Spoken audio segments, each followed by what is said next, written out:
大家好, I'm Nathan Rich, aka 火锅大王. A lot of people have been grieving over a basketball player recently. He died suddenly in a helicopter crash, and today I just wanted to share with you what I think we can learn from this man, because the influence of Kobe Bryant has spread across the world.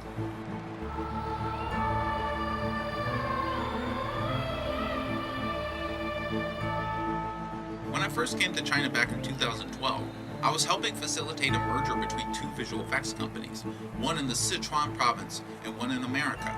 We were going to make something new, a remote VFX pipeline usable by anyone in the world. In small towns, I sometimes got asked where I was from. Hollywood, I replied. Blank stares.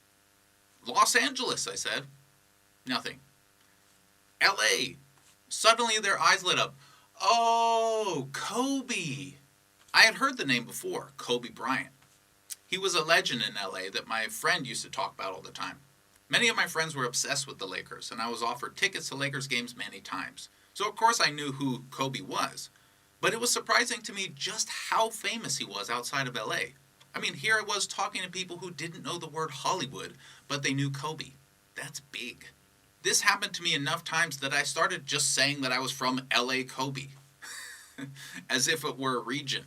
Later, I was a guest on an inspirational podcast called Take a Knee, just a few episodes after Kobe was a guest. Our paths had in some way nearly crossed again. And when I heard he died in a crash, I was at an airport getting ready to come back home from Spring Festival. I thought about Kobe's life and the small part he had in mind. He would never have known anything about me, of course, but it's amazing just how far his fame reached. He was only 41 when he died, which makes him one of the few who was truly taken too early. And the way he died, a helicopter crash, it just seemed like fate somehow. And no, I'm not talking about the now famous tweet someone made in 2012 saying Kobe would die in a helicopter crash. That's a coincidence. I'm talking about some sense of fate. I have some beliefs which are backed up by very little evidence. I guess you would call them blind faith. I really do think this world has some sense of fate. When I look back at some of the greats, I sometimes see that footprint. They come out hot, burning everyone around them with their talent, burning like the brightest stars. And when it was far too soon, they were extinguished. Sam Kinison was one of my very favorite comedians. He died suddenly in a car accident. There have been so many talented people like this that there are books listing them all out. It seems like there are some people who burn bright and die young. Is it really fate? I don't know. But I think we can learn something here. Kobe wasn't going to war in this helicopter. He was going to practice. Everything was going right for him. Rich, famous, successful, adored. And yet his time came abruptly. That reminds us of something we all try to forget. And maybe this is the thing I try hard to remember the most. You're going to die. I'm going to die. We don't know when. We have no control over when death will come for us. And that is inspiring.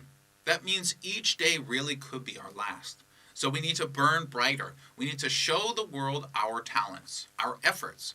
We need to achieve what we have set out to do. This kind of pressure is healthy and can really lead to success. Kobe didn't wait around until he got older to do something with his life.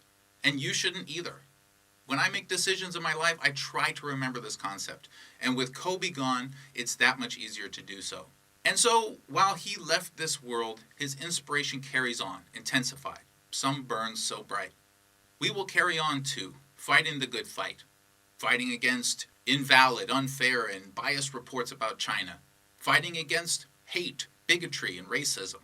Fighting for a return to balance on the world stage. You and I will carry on Kobe's legacy of inspiration under our wings. What I learned from Kobe is that even people outside your circles can be affected by what you do.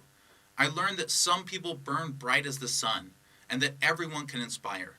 Let's make some changes. Let's fix things in 2020. To the Bryant family, Kobe is continuing to inspire the world. We thank you for that. Thanks everyone. 谢谢.